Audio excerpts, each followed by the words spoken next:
စိတ်တွေမိမိရဲ့စိတ်ကလေးဟာဝိသုဒ္ဓေစင်ကြယ်တန်ရှင်းနေမယ်ဆိုလို့ရှိရင်သူဂတိကောင်းမြတ်တဲ့အလားအလာကိုပါဠိကင်္ခာမျှော်လင့်ရတယ်သူဂတိဆိုတာဘုံဘဝနဲ့ပြောရင်လူပြည်နတ်ပြည်ဟာသူဂတိတနည်းအားဖြင့်ပြောမယ်ဆိုရင်ဒုက္ခတဂတိဒုက္ခသူဂတိဒုက္ခရဲ့ဒီယာပြဿနာမရှိဘူးဖြူစင်တဲ့စိတ်စင်ကြဲနေတဲ့စိတ်ကလေးနဲ့ပြောလိုက်ဆိုလိုက်လို့ရှိရင်ဘာပြဿနာမှမတက်ဖဲနဲ့ကောင်းကျိုးချမ်းသာတွေသာမျှော်လင့်နိုင်တယ်လို့ဒီလိုဝဋ္ဌတုံးမှာမြတ်စွာဘုရားဟောပြီးတော့စိတ်ရဲ့အညစ်အကြေးဆိုတာတွေကိုထုတ်ဖော်ပြီးထိုစိတ်ရဲ့အညစ်အကြေးတွေကိုရှင်းလင်းသုတ်သင်ဖို့မြတ်စွာအဲ့တော့စိတ်ဆိုတာဆုံးမဖို့လွယ်သလားလို့ဆိုမလွယ်ဘူးဘာဖြစ်လို့မလွယ်သလဲဆိုရင်ပါပတ္တမိရမတိမနောလို့ဆိုတဲ့အတိုင်းစိတ်ကလေးဟာအာယုန်တွေနဲ့အာယုန်တွေပေါ်မှာလွင်ပါပြီးတော့ချက်စားနေကြဖြစ်လို့လောဘနဲ့တွဲတယ်ဒေါသနဲ့တွဲတယ်မောဟနဲ့တွဲတယ်အတွဲများတာနဲ့သွားပြီးတော့စိတ်ကလေးဟာဆုံးမဖို့ခက်ခဲတဲ့မိဘစကားနားမထောင်တဲ့ကလေးစိုးလေးလိုပဲမိမိတို့ရဲ့စိတ်ကလေးဟာလွတ်ထားမယ်ဆိုလို့ရှိရင်အချိန်ကြီးဆိုးဝါးတဲ့အနေအထားမျိုးကိုရောက်သွားတယ်ဆုံးမရခက်တဲ့သဘောတရားစိတ်ကလေးဟာဆုံးမရခက်တယ်တဲ့အဲ့ဒီလိုကိုယ်စိတ်ကိုမနိုင်လို့ဆုံးမရခက်လို့လောကမှာပြဿနာတက်တယ်ဆိုတာလေစိတ်ကြောင့်ပြဿနာတက်နေကြတာပဲကြီးပွားတိုးတက်သွားတယ်ဆိုတာလေစိတ်ကြောင့်ကြီးပွားတိုးတက်သွားကြတာအဲ့ဒီသဘာဝတွေကိုဆင်ញင်စဉ်းစားပြီးတော့မြတ်စွာဘုရားဟောတဲ့အတိုင်းဘုန်းကြီးတို့တွေကြိုးစားအားထုတ်ကြအောင်ဒါကြောင့်မို့တာနုတာမဏိဝတ္ထုမှာစိတ်လေးအခြေအနေကိုဆင်ញင်သုံးသပ်တဲ့အခါမှာဣဒံပုရိစိတ်တမစာရိစာရိကံယေနိစ္စကံယထကာမံယထာတုကံသူကြိုက်တယ်လို့ကြိုက်တဲ့နေရာမှာဒီစိတ်ကလေးဟာရှေးတုန်းကလှည့်လေသွားလာနေခဲ့တယ်လွတ်ထားတဲ့အချိန်တုန်းကသူရိုင်းနေနိုင်ရိုင်းနေတယ်လို့ပြောတာတောထဲမှာရှိတဲ့ဆင်ရိုင်းလိုပဲစိတ်ကလေးဟာလည်းရိုင်းနေနိုင်ရိုင်းနေတယ်အဲ့ဒီရိုင်းနေနိုင်ရိုင်းနေတဲ့စိတ်ကလေးကိုဒီတိုင်းလွတ်မထားနဲ့တဲ့မြတ်စွာဘုရားတတိသဟံနိကေတာမိယောနိသောအမှန်ကန်ဆင်ញင်စဉ်းစားနိုင်တဲ့အသိပညာဖြင့်အဲ့ဒီရိုင်းဆိုင်နေတဲ့စိတ်ကလေးကိုနှိပ်ကွက်ပါလို့ဒီလိုပြောတာယဉ်ကျေးနေတဲ့စိတ်ကလေးဖြစ်လာအောင်နှိပ်ကွက်ပေးရဆိုးနေတဲ့ကလေးလေးကိုလိမ္မာယဉ်ကျေးအောင်ဆရာသမားတွေမိဘတွေကဆုံးမကြလောကလူတွေကကြည့်ကြတယ်လေရိုင်းတဲ့နွားကိုယင်အောင်ဆုံးမတယ်တောထဲကဆင်ရိုင်းတွေဖမ်းပြီးတော့ယင်အောင်ဆုံးမကြတယ်သို့တော့မိမိစိတ်ကလေးကိုရဲအောင်ဆုံးမဖို့ကြတော့ခက်ခဲနေတတ်ကြတယ်ပေါ့အဲ့ဒါကိုယ်စိတ်လေးကိုကိုဆုံးမဖို့ဟာပိုအရေးကြီးတယ်အဲ့ဒီအဓိပ္ပာယ်နဲ့ပြောတာတတိသဟံနိကေတာမိယောနိဣဇာယနေ့ယခုအဟံငါဟာယောနိတော်မှန်ကန်တဲ့အသိပညာနဲ့ပညာနဲ့တန်ထိုစိတ်ရိုင်းကိုနိကေတာမိနှိပ်ကွက်မယ်ဆုံးမမယ်ကိုမသွားစေခြင်းတဲ့စီကိုမသွားရအောင်ကိုမပေါင်းစေခြင်းတဲ့သဘာဝတရားတွေနဲ့မတွဲမိအောင်စိတ်ကလေးကိုနှိပ်ကွက်ပြီးတော့လိမ္မာရင်ကြည့်အောင်ဆုံးမရမယ်တဲ့အဲ့ဒါကိုဥပမာအနေနဲ့ဟောတဲ့အခါကျတော့ဟတ္ထိပဗိနံဝိယအင်ကုတ္တကဟောရိုင်းနေတဲ့ဆင်ရိုင်းကြီးကိုချွန်းကင်ပြီးတော့ဆင်ဥစကြီးဟာမိမိခိုင်းတာကိုလုပ်ပြီးလိမ္မာယဉ်ကျေးတဲ့ဆင်ဖြစ်အောင်နော်လေ့ကျင့်ပေးတယ်လို့ပဲဒါကြောင့်မို့ရှေးပညာရှိတွေကစိတ်ဆင်ရိုင်းလို့ဒီလိုနာမည်သုံးထားတယ်စိတ်ကလေးဟာမုံယိုးနေတဲ့ဆင်ကြီးသည်ရိုင်းတတ်တယ်လို့ပဲစိတ်ဟာလည်းပဲရိုင်းဆိုင်တတ်တယ်ပေါ့စိတ်ရိုင်းဆိုင်မှုကြောင့်ဂျာနယ်တွေတဲ့သတင်းစာတွေတဲ့မဲ့ဖတ်ကြည့်ပေါ့စိတ်ရိုင်းဝင်လာပြီဆိုလို့ရှိရင်လောကမှာအမှုတွေဖြစ်တယ်ဆိုတာစိတ်ရိုင်းဝင်လို့ဖြစ်သွားတာပဲလေဘယ်ကိစ္စပဲဖြစ်ဖြစ်ဒီမဖြစ်တဲ့နာတွေဖြစ်ပြီဆိုလို့ရှိရင်မိမိရဲ့စိတ်ဆင်ရိုင်းကိုမထိန်ကွက်နိုင်လို့ဒီလိုဖြစ်ကြအဲ့ဒါကြောင့်မလို့အဲ့ဒီစိတ်ဆင်ရိုင်းလေးကိုပညာဆိုတဲ့ချွန်းနဲ့အုပ်ပြီးတော့သုံးသပ်ရမယ်ဆင်ခြင်ရမယ်ကိုယ့်ကိုမိမိစိတ်ထဲမှာဒီဒုစရိုက်တွေနဲ့ပတ်သက်လာတဲ့အခါမှာ ဒေါသဖြစ်လို့တစ်ဖက်သားသို့မဟုတ်တရားဝါတကောင်ကိုတတ်ဖို့စိတ်ထဲမှာဖြစ်ပေါ်လာတယ်ဆိုလို့ရှိရင်နှိပ်ကွက်ရမယ်ကိုယ်စိတ်လေးကိုအေးသူများအသက်တတ်ခြင်းဟာမကောင်းတဲ့အကုသိုလ်တစ်ခုဖြစ်တယ်အဲ့ဒီအကုသိုလ်မှုပြစ်မှုကိုကျွလွန်လို့ရှိရင်မင်းအသက်ကလေးတတ်တဲ့လူပေါ်လာလိမ့်မယ်လို့ကိုယ်စိတ်လေးကိုနှလုံးသွင်းတရားဆင်ញင်ပြီးတော့စိတ်ကိုယဉ်ကျေးအောင်ထိန်းချုပ်နိုင်ရမယ်လို့ဒီလိုဆိုတာပေါ့သူများပစ္စည်းကိုလိုချင်တဲ့စိတ်ပေါ်လာလို့ရှိရင်အေးမင်းပစ္စည်းကိုသူများယူမယ်ဆိုရင်မင်းဘယ်လိုနေမလဲသူများပစ္စည်းဆိုတာမယူသင့်ဘူးလို့ကိုယ်စိတ်လေးကိုဆင်ញင်သုံးသပ်ပြီးတော့နှိပ်ကွက်ကြအောင်အဲ့ဒီလိုဒုစရိုက်တရားတွေနဲ့ပတ်သက်ပြီးတော့ကိုချင်းစာတဲ့တရားကိုရှေ့တန်းတင်ထားပြီးတော့ကိုယ်စိတ်ကိုနှိပ်ကွက်ဆင်ញင်ပေးရမယ်နှိပ်ကွက်ပေးတာအဲ့ဒီလိုနှိပ်ကွက်ထားကိုပဲစိတ်ဆင်ရိုင်းကိုပညာနဲ့ချွန်းအောင်တယ်လို့ဒီလိုဆိုတာပေါ့နော်အဲ့ဒီလိုလုံနိုင်လို့ရှိရင်ကိုယ့်ကိုလေ့ကျင့်ကြည့်လို့မကောင်းတဲ့ဘက်စိတ်ရောက်တာနဲ့တပြိုင်နက်အဲ့ဒီစိတ်လေးကိုတတိထားပြီးတော့မကောင်းတဲ့ဘက်ရောက်သွားတဲ့စိတ်ကိုကောင်းတဲ့ဘက်ရောက်အောင်လေ့ကျင့်ပြီးတော့သွေးဆောင်ခေါ်ပေးရမယ်စိတ်ဆိုတာချင်းချောက်တန်ချင်းချောက်ရတယ်ကိုယ့်ဟာကိုယ်ချင်းချောက်ပြီးတော့လိမ္မာယဉ်ကျေးအောင်လုပ်ကြအဲ့ဒီလိမ္မာယဉ်ကျေးအောင်လုပ်တဲ့နည်းတွေအမျိုးစုံပဲနော်အနုနည်းနဲ့လောက်ရတာရှိတယ်အကျမ်းနည်းနဲ့လောက်ရတာရှိတယ်အနုနည်းနဲ့လောက်တဲ့အခါမှာဒီစိတ်တွေဒီလိုဖြစ်နေလို့ရှိရင်တန်တရားမှာဆင်းရဲဒုက္ခတွေနဲ့ကြုံရလိမ့်မယ်တရားဝါတွေလောကမှာဆင်းရဲဒုက္ခကြုံနေတာဒီစိတ်မျိုးတွေကိုမထိန်လို့ကြုံခဲ့တာပဲငါလည်းမထိန်နိုင်ဘူးဆိုရင်ဒီစိတ်မျိုးတွေနဲ့ကြုံရလိမ့်မယ်လို့ကိုယ်စိတ်လေးကိုမကောင်းတဲ့အာယုံကနေပြီးတော့နောက်ဆုတ်သွားအောင်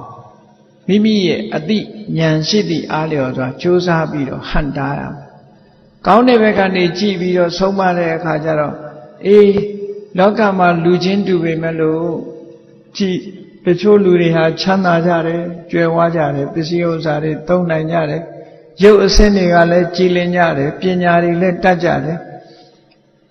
အဲ့ဒါဟာစိတ်အခြေအနေသူတို့ကောင်းခဲ့လို့ဒီဘဝမှာလည်းစိတ်ကောင်းနှလုံးကောင်းရှိကြလို့ဒီလိုကြီးပွားတိုးတက်နေကြတာဖြစ်တယ်ငါဟာအဲ့ဒါလို့စိတ်ကောင်းနှလုံးကောင်းမမွေးဘူးဆိုလို့ရှိရင်သူတို့လိုကြွယ်ဝချမ်းသာပြီးတော့ပညာတတ်တဲ့ပုဂ္ဂိုလ်မျိုးဖြစ်မှာမဟုတ်ဘူးလို့ကိုယ်စိတ်ကိုဖြောင်းပြတိမ်သွင်းပြီးတော့နှိပ်ကွက်ဆုံးမရတာလို့ဒီလိုဆိုတာပေါ့နော်ဘယ်နည်းနဲ့ဖြစ်ဖြစ်လမ်းမှန်ပေါ်ရောက်လာအောင်ကြိုးစားပြီးတော့တင်ပေးရတယ်အဲ့တော့ဒါနဲ့ပတ်သက်ပြီးတော့ဒီတန်ရုပ်ပါဠိတော်ထဲမှာနတ်သားတယောက်ကမြတ်စွာဘုရားကိုလာပြီးတော့လျှောက်တဲ့စကားလေးရှိတယ်အင်တာမမှတ်သားစရာကောင်းတယ်နတ်သားတယောက်ကသူ့ရဲ့အထင်သူ့ရဲ့အတွေးတိုင်မြတ်စွာဘုရားကိုဘယ်လိုလာလျှောက်တုံဆိုလို့ရှိရင်သူကယတောယတောမတောနိဝါရေနဒုက္ခမေတိနံတတော်သူပြောချင်တာကတော့ဒုက္ခမရောက်အောင်စိတ်ကိုဘယ်မှမသွားစေရဘူးတားမြစ်ရမယ်စိတ်ကိုအာယုံကိုမသွားစေရဘူးနော်စိတ်ကိုထိန်းချုပ်ရမယ်လို့သူကဒီလိုပြောတယ်ယတောမတော်နိဝါရီဘယ်လိုအတွေးသူဟာကကောင်းတဲ့အတွေးဖြစ်ဖြစ်ဆိုးတဲ့အတွေးဖြစ်ဖြစ်ဘယ်ကိုမှမသွားစေနဲ့ကိုယ်စိတ်လေးကိုထိန်းချုပ်အဲ့ဒီလိုထိန်းချုပ်နိုင်လို့ရှိရင်တဲ့ဆင်းရဲဒုက္ခဘယ်တော့မှမကြုံနိုင်ဘူးချမ်းသာဒုက္ခရနိုင်တယ်လို့ဒီလိုပြောတယ်အဲ့ဒီလိုပြောပြီးသူကဘာလျှောက်ပြန်လို့ဆိုတတပ္ပတောမနောနိဝါရေအာယုံအားလုံးကစိတ်ကိုတားရမယ်မသွားစေနဲ့ဘယ်ကောမှမသွားစေနဲ့စိတ်လေးကိုထိန်းချုပ်အောင်ဒီလိုဆိုရင်တတပ္ပတောဒုက္ခပမုစ္စတိအဲ့ဒီလိုအာယုံအားလုံးကနေပြီးစိတ်ကိုထုံးချုပ်လိုက်မယ်ဆိုရင်ဒုက္ခခတ်သိငြိမ်းသွားမှာပဲလို့ဒီအဓိပ္ပာယ်နဲ့ပြောတဲ့အခါကျတော့မြတ်စွာဘုရားကသူ့ကိုမှန်ကန်တဲ့အတွေးမြင်ရအောင်မြတ်စွာဘုရားကဖြောင့်ပေးတယ်မြတ်စွာဘုရားကဘယ်လိုဖြောင့်ပေးတုံးဆိုတော့နတ္တပ္ပတောမနောနိဝါရေတဲ့စိတ်ဆိုတာအာယုံအားလုံးကတားမြစ်เสียမလိုဘူးတဲ့မတားမြစ်ရဆိုပါစို့စိတ်ဆိုတဲ့နေရာမှာတရားတရားနဲ့ဖြစ်ပေါ်လာတဲ့စိတ်ကလေးတရားစိတ်ကလေးဝင်သွားလာပြီဆိုရင်လှူခြင်းနဲ့တန်းခြင်းနဲ့ဘုရားရှိခိုးခြင်းနဲ့ဘုရားကိုအာရုံပြုခြင်းနဲ့ကုသိုလ်ကောင်းမှုတွေလုပ်ခြင်းနဲ့ အဲ့ဒီလိုလှုပ်ရှင်တဲ့စိတ်လေးဟာတရားစွမ်းဆောင်လာလို့ရှိရင်ကောင်းတဲ့စိတ်အခြေအနေလေးတွေပေါ်လာလို့ရှိရင်အဲ့ဒါကိုသွားမဟန်တားလိမ့်နဲ့တဲ့မဟန်တားရဘူးတဲ့အဲ့ဒါမျိုးကြအဲ့ဒါလို့မဟုတ်ဘဲနဲ့မကောင်းတဲ့ဒုစရိုက်တွေလှုပ်ဖို့စိတ်ကြံစည်လာတယ်နော်ခိုးဖို့ဝှက်ဖို့ကြံစည်လာတယ်လူရက်ဖို့ကြံစည်လာတယ်ဆိုရင်တော့တားရမယ်ကိုယ်စိတ်တွေဆိုလိုတာကသူစရိုက်ဘက်ကိုသွားတဲ့စိတ်မျိုးကိုမတားရဘူးဒုစရိုက်ဘက်ကိုသွားတဲ့စိတ်မျိုးကိုသာတားရမယ်မကောင်းတဲ့အာယုံဘက်ကိုသွားမယ်ဆိုရင်တားကောင်းတဲ့အာယုံဘက်ကောင်းတဲ့အလုပ်ဘက်ကိုသွားလို့ရှိရင်မတားနဲ့ဒီလိုပြောလို့တယ်မြတ်စွာဘုရားဒီလိုခေါ်တယ်ဒါမို့နတ္တပ္ပတောမနောနိဝါရီတပ္ပတောအရာခတ်သိမ့်မှမနောစိတ်ကိုနနိဝါရီမတားမြစ်ပါနဲ့တားမြစ်ဖို့မလိုဘူးတဲ့နမနောတန်တတ္တမာဂတံအေးစိတ်ဆိုတာတခါတခါတတိတွေလွှမ်းမိုးထားသည့်အတွက်ကြောင့်မျက်စိကမြင်လို့အစင်းအာယုံပေါ်မှာလောဘမဖြစ်အောင်စောင့်စည်းတယ်နားကကြားတဲ့အသံပေါ်မှာလောဘမဖြစ်အောင်စောင့်စည်းတယ်ဒေါသမဖြစ်အောင်စောင့်စည်းတယ်နှာခေါင်းကရတဲ့အနံ့ပေါ်လျှာကလဲရတဲ့အရသာပေါ်ခန္ဓာကိုယ်ကထိတွေ့ရတဲ့အထိအတွေ့တွေပေါ်မှာနော်လောဘမဖြစ်အောင်ထိမ့်သိမ်းဆောက်ရှောက်တယ်ဟောစက္ခုံတွေကိုထိမ့်သိမ်းဆောက်ရှောက်တယ်သောတိန်တွေခါနေတွေဇီဝိန်တွေကာယနေကိုယ်မျက်စိနာနာလျှာကိုယ်လို့ဆိုတဲ့ဒီ द्वार တွေကဝင်လာတဲ့အာယုန်တွေပေါ်မှာလောဘဒေါသမောဟတွေမဖြစ်အောင်စောင့်စည်းတယ်စောင့်စည်းတယ်လောဘမဖြစ်เสียဘူးဒေါသမဖြစ်เสียဘူးမြင်တဲ့အာယုန်နဲ့ပတ်သက်ပြီးလောဘမဖြစ်เสียဘူးဒေါသမဖြစ်เสียဘူးကြားတဲ့အတန်နဲ့ပတ်သက်ပြီးလောဘမဖြစ်เสียဘူးဒေါသမဖြစ်เสียဘူးနာနဲ့အနတ်နဲ့နမ်းရှူရတဲ့အနတ်နဲ့ပတ်သက်ပြီးလောဘမဖြစ်အောင်ဒေါသမဖြစ်အောင်လျှာနဲ့ထိတွေ့ရတဲ့အရာသာပေါ်မှာလဲလောဘမဖြစ်ရအောင်ဒေါသမဖြစ်ရအောင်ကိုယ်ကာယပေါ်မှာထိလာတဲ့အတိအတွေ့အာယုန်နဲ့ပတ်သက်ပြီးလောဘမဖြစ်အောင်ဒေါသမဖြစ်အောင်စောင့်စည်းတဲ့စိတ်မျိုးတဲ့ဟုတ်တာပေါ့ကပ္ပဋ္ဌာန်းနှလုံးသွင်းပြီးတော့သမာဓိတရားတွေရလာတယ်ပညာတွေဖြစ်လာတယ်ဆိုရင်အဲ့ဒီစိတ်မျိုးကိုသွားဟန်တာလို့ပဲဖြစ်မလဲနော်ကောင်းတဲ့အာယုန်တွေနဲ့ရှင်တွဲပြီးတော့ကြည်နုဖွယ်အားရဖွယ်ငြိမ်းချမ်းနေတဲ့စိတ်ဓာတ်မျိုးကိုသွားပြီးတော့မတားမြစ်ပါနဲ့မြတ်စွာဘုရားနမနောတန်တတ္တမာဂတံတန်တတ္တံစောင့်စည်းတဲ့အနေအထားတစ်ခုသို့အာဂတံရောက်ရှိသွားတဲ့မနောစိတ်ကိုနနောနိဝါရေမတားမြစ်ပါမတားမြစ်ရဘူးခုနကနတ်သားကပြောတာဘယ်ဟာပဲဖြစ်ဖြစ်စိတ်ကိုမဖြစ်အောင်တားပါလို့ပြောတာအဲ့ဒီစကားဟာမမှန်ကန်တဲ့စကားဖြစ်လို့မြတ်စွာဘုရားကစိတ်ဆိုတာအလုံးကနေတားရမှာမဟုတ်ဘူးတဲ့အလုံးကနေတားရမှာမဟုတ်ဘူးစောင့်စည်းနေတဲ့စိတ်မျိုးကိုမတားရဘူးတဲ့တတိတွေပညာတွေဝိရိယတွေနဲ့ရှင်တွဲနေတဲ့စိတ်မျိုးကိုမတားရဘူးတဲ့ဘယ်လိုစိတ်မျိုးမှတားရတာတော့ဆိုယတောယတောစပပကံတတောတတောမနောနိဝါရီမကောင်းတဲ့ဘက်ကိုဥလဲ့သွားတဲ့စိတ်မျိုးတော့တားပါ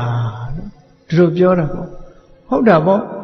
သူများပစ္စည်းရလို့တဲ့စိတ်တွေပေါ်နေတယ်အဲ့ဒီစိတ်ကိုမတားလိုက်ဘူးဆိုရင်ဘာဖြစ်သွားမလဲသူများပစ္စည်းကိုသွားယူမယ်ယူရင်ဘာဖြစ်လဲတခိုးဓမြဖြစ်မယ်ပေါ့အဲ့ဒါမတားလို့ရှိရင်ပြဿနာတက်မှာပဲအဲ့ဒါကြောင့်မို့မကောင်းမှုဒုစရိုက်ပဲဥလဲ့သွားတဲ့စိတ်မျိုးကိုတော့နိုင်အောင်တားရမယ်ဘယ်လိုနိုင်အောင်တားရမလို့ဆိုရင်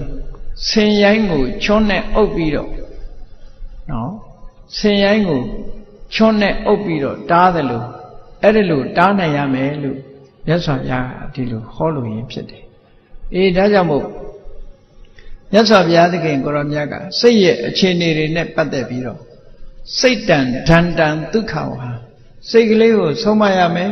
ဆုံးမလို့ယဉ်ကျေးလာပြီဆိုရင်အဲ့ဒီယဉ်ကျေးတဲ့စိတ်ကမိမိတဏ္ဍာမှာချမ်းသာဒုက္ခတွေဖြစ်ပေါ်စေနိုင်တယ်တဲ့အဲ့ဒါကိုမြတ်စွာဘုရားကဟောတယ်စိတ်ရဲ့အခြေအနေနဲ့ပတ်သက်ပြီးဒုရင်ကမံဧကစရံအတရိရံဂုဟတယရေစိတ်တံတန်ယမိတန္တိမောက္ခန္တိမာရဗန္ဒနာလောကမှာအနှောင်ဖွဲ့တွေကလွတ်မြောက်ပြီးတော့ဆင်းရဲဒုက္ခကလွတ်မြောက်သွားတဲ့အခြေအနေတစ်ခုရောက်သွားကြတယ်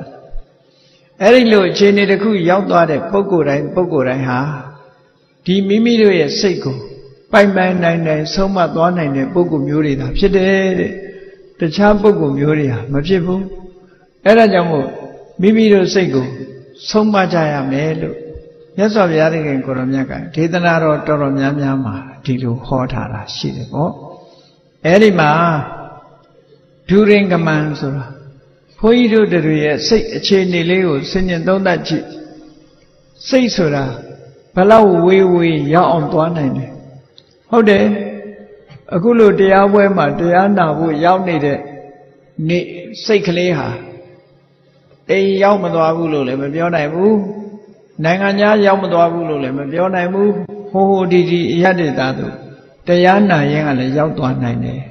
ဘလောက်ဝေးတဲ့အာယုံကိုအာယုံပြုတ်တတ်တယ်လို့ဒါကြောင့်အဝေးကိုသွားရောက်တတ်တယ်လို့ဒီလိုအဓိပ္ပာယ်နဲ့ပြောတာနော်တကယ်ကတော့စိတ်ကလေးကအာယုံယူရတာဖြစ်တယ်မိမိရဲ့တဏ္ဍာကစိတ်ကထွက်သွားတာတော့မဟုတ်ဘူးသို့တော့ဘလောက်ဝေးတဲ့အာယုံပဲဖြစ်ဖြစ်အာယုံပြုတ်နိုင်လို့ဒုရင်ကမန်ဝေးလံတဲ့အယတ္တိတထိအောင်ရောက်သွားနိုင်တယ်လို့စိတ်ရဲ့အခြေအနေတစ်ခုမြတ်စွာဘုရားဆင်ញင်သုံးသပ်စိတ်ရဲ့သဘောပေါ်လွင်လာအောင်ပြောတာဧကစရံစိတ်ဆိုတာတစ်ခုဖြစ်ပြီးမှတစ်ခုဖြစ်တာသွားခြင်းနဲ့စိတ်ဖြစ်ပြီးမှနော်စားခြင်းနဲ့စိတ်သွားခြင်းနဲ့စိတ်ပြောခြင်းနဲ့စိတ်ဆိုခြင်းနဲ့စိတ်ဆိုတာတွေကတပြိုင်တည်းဖြစ်ကြတာမဟုတ်ဘူးတပြိုင်တည်းဖြစ်တာမဟုတ်ဘူးဥပမာပဲလူတွေကတယ်လီဗီရှင်းကြည့်ရင်မျက်စိကလည်းဇာတ်လမ်းမှာပါတဲ့အယုတ်တွေကိုမြင်တယ်နားကလည်းသူတို့ပြောဆိုနေတဲ့အသံတွေကိုကြားတယ်ဒီထဲမှာမိမိကသေစာလေးဝါပြီးတော့နေတယ်ရည်စာပြောရင်ရည်လိုက်သေးတယ်ဆိုတော့ဒါတွေဟာတပြိုင်တည်းဖြစ်နေသလားလို့ဆိုတပြိုင်တည်းဖြစ်တာမဟုတ်ဘူးတစ်ခုစီတစ်ခုပြီးမှသို့တော့အလွန်လင်းမြန်တဲ့နှုံနဲ့ဖြစ်တာဖြစ်သောကြောင့်တပြိုင်တည်းဖြစ်တယ်လို့လူတွေမှာထင်နေကြတယ်ပေါ့စိတ်ဆိုတာတစ်ခုဖြစ်ပြီးမှနောက်တစ်ခုဖြစ်ဧကဆိုတာတစ်ခုတည်းသာတစ်ခုချင်းသာဖြစ်လို့ရှိတယ်ဘယ်လိုအဓိပ္ပာယ်ယူရတော့ဆိုရင်တယ်လီဗီရှင်းကြည့်နေလို့ရုပ်ပုံမြင်တဲ့စိတ်မြင်နေတဲ့အခိုက်မှာအတန်မကြားဘူးအတန်ကြားလိုက်တဲ့အခိုက်လေးမှာရုပ်ကိုမမြင်ဘူးသို့တော့စိတ်ရဲ့အပြောင်းလဲဟာအလွန်မြန်သည့်အတွက်ကြောင့်ရုပ်ပုံလည်းတစ်ပြိုင်တည်းမြင်တယ်အတန်လည်းတစ်ပြိုင်တည်းကြားတယ်လို့ဒီလိုထင်တာဘာနဲ့ဥပမာတူတော့ဆိုရင်ကလေးငယ်တွေမိစကိုပွေရမ်းတဲ့အခါမှာဘေးကကြည့်ရတဲ့ပုဂ္ဂိုလ်ဟာမီးဆက်ဝိုင်းကြီးလို့ဒီလိုထင်ရတယ်ပေါ့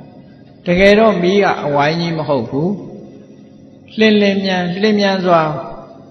ရမ်းသည့်အတွက်ကြောင့်မီးဆက်ဝန်းကြီးလို့ဒီလိုထင်နေကြရတယ်ပေါ့အဲ့ဒီအဓိပ္ပာယ်မျိုးကိုဆိုလို့စိတ်ဟာလည်းပဲတဏှာထဲမှာတစ်ချိန်ထဲမှာနှစ်ခုတပြိုင်နဲ့မဖြစ်ဘူးတစ်ခုစီတာဖြစ်တယ်တဲ့အဲ့ဒါကိုရည်ရွယ်ပြီးတော့မြတ်စွာဘုရားကဧကစရံတစ်ခုဖြစ်ပြီးမှတစ်ခုဖြစ်တာတဲ့ကိုယ်စိတ်လေးကိုကိုယ်ဆင်ញင်သုံးသပ်ပြီးတော့အဲ့ဒါကိုမြင်နိုင်အောင်ကြည့်မယ်ဆိုလို့ရှိရင်ဒါဝိပဿနာဉာဏ်ဖြစ်နိုင်တယ်ပေါ့နော်စိတ်ရဲ့အခြေအနေလေးဟာတစ်ခုဖြစ်လာပြီးတဲ့နောက်မှာပြတ်သွားပြီးမှနောက်တစ်ခုဖြစ်တယ်ဆိုတာအလေးနဲ့ထားပြီးဆင်ញင်သုံးသပ်ကြည့်လို့ရှိရင်တမာရီစွမ်းအားတတိစွမ်းအားပညာစွမ်းအားတွေနဲ့ကြည့်တဲ့အခါမှာအချိန်ပိုင်းလေးတွေမတူဘူးဆိုတာကိုသိရှိကြမှာဖြစ်တယ်။လျင်မြန်သည့်အတွက်ကြောင့်လောကမှာမသိလိုက်တာတွေအများကြီးရှိတယ်။အလုံးတရားချစ်ခင်သူတော်စင်ပြိဿအပေါင်းတို့မိမိတို့ရဲ့မျက်စိတွေဟာနော်စက္ကန့်အလိုက်တဦးနဲ့တဦးမတူတဲ့အနေအထားအရမျက်တောင်ကလေးတွေခတ်နေကြတာပဲအဲ့ဒီမျက်တောင်ခတ်လိုက်တဲ့အချိန်မှာမြင်ရသလားလို့ဆိုမမြင်ရဘူးအဲ့ဒီအချိန်လေးကမှောင်သွားတာပဲသို့တော့ကိုယ့်ကိုမှောင်သွားတယ်လို့သိလားလို့ဆိုမသိဘူးဘာဖြစ်လို့မသိတာတော့ဉာဏ်လွန်အားကြီးလို့မသိတာဟောမျက်တောင်ခတ်လိုက်တဲ့အချိန်လေးမှာမမြင်ရဘူးသိကြတယ်အဲ့ဒီ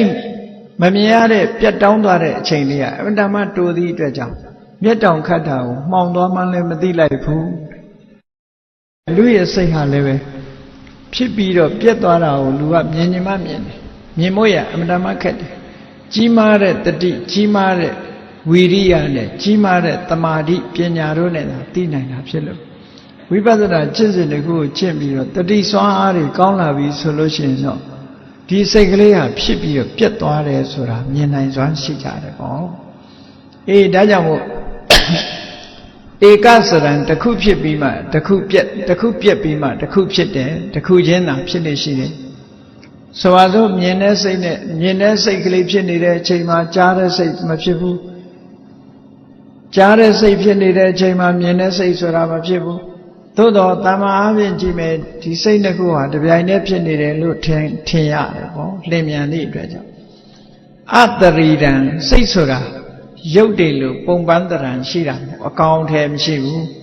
အကောင်ထဲမရှိသည့်အတွက်ကြောင့်စိတ်ကိုပုံတရံနဲ့ဖော်ပြလို့မရဘူးတဲ့ခုဟာတရားစိတ်ကလေးဟာမဟာဘုတ်ဆိုတာကိုမှီပြီးတော့ဖြစ်တယ်ဒီနေရာမှာဟရိယဝတ္ထုကိုမှီပြီးတော့ဖြစ်တဲ့စိတ်ရှိတယ်မျက်စိပေါ်မှာမှီပြီးတော့စိတ်ဖြစ်တဲ့စိတ်ရှိတယ်နားပေါ်မှာမှီဖြစ်တဲ့စိတ်ရှိတယ်နှာခေါင်းပေါ်လျှာပေါ်ကိုယ်ကာယပေါ်မှာမှီပြီးတော့ဖြစ်တဲ့စိတ်တွေရှိတယ်အဲ့ဒါလို့အမိလေးတွေနဲ့ဖြစ်ကြတာမို့ခုဟာတရားမိယာပေါ်မှာမှီပြီးတော့မှစိတ်ကလေးတွေဟာဖြစ်တယ်လို့